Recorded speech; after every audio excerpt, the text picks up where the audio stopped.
This is the high-tech trim saw that it's only used for delicate material and small stones.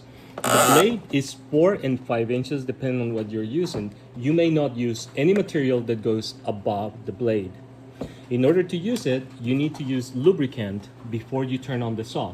You open the cover, pour the lubricant, make sure that it's touching the blade, replace the cover, make sure that it's safe, and then you're able to use it. Turn it on. Make sure that there's liquid so you'll see water, and then you can start using the trim.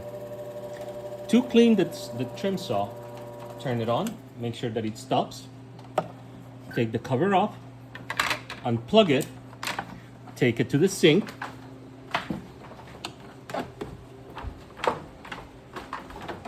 drop the liquid,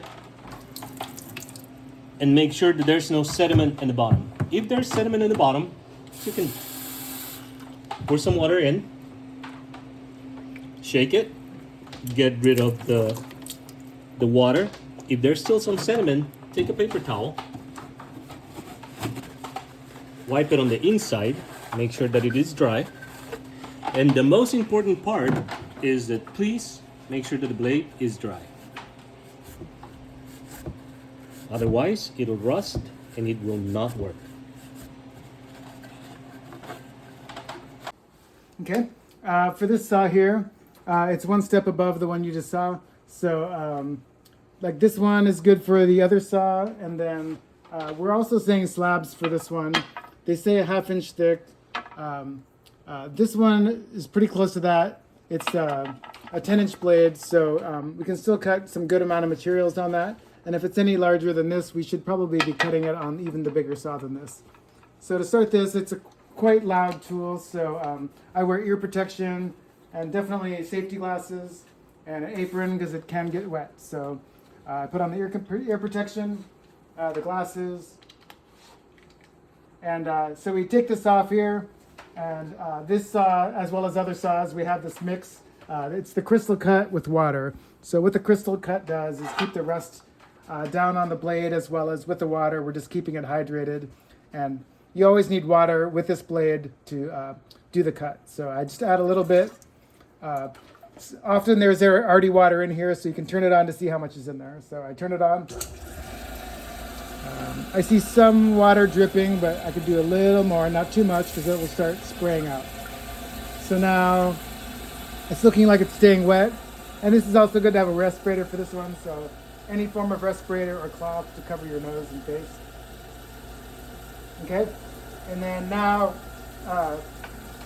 this guard is down, keeping the water down in there, and then you're guiding it in, but you're not pressing against the blade, you're letting the blade do the cutting.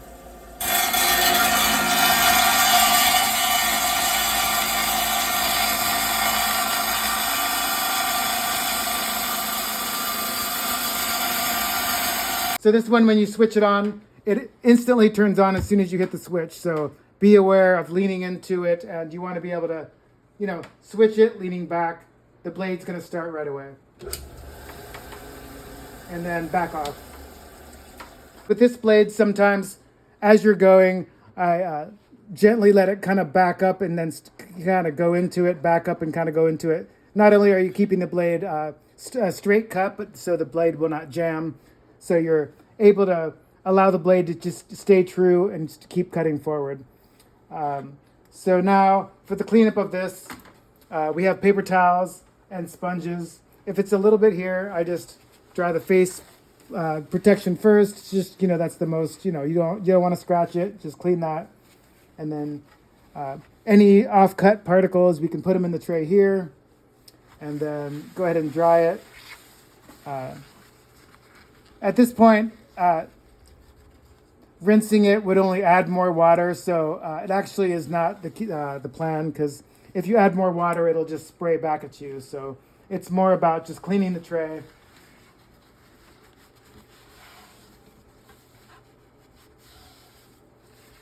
And then just making sure that the tray is clear of debris, so there's no particles that are keeping other stones from sitting flat on there. Like this particle might make someone's piece crack if there's like a particle under there, or scratch your piece. So just, clean up here, and then these tiles that we have here are just to clean up around. So you clean all around, not just the top tray, but you're cleaning around.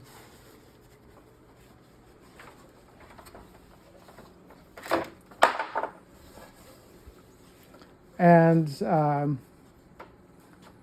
this is for later use, but once this gets used many times, eventually we will have to drain it. And this is the drain port, but this is not to be done by anyone other than the instructor. You could assist and help when they are ready to do it, but as of now, this one is just once every month or so.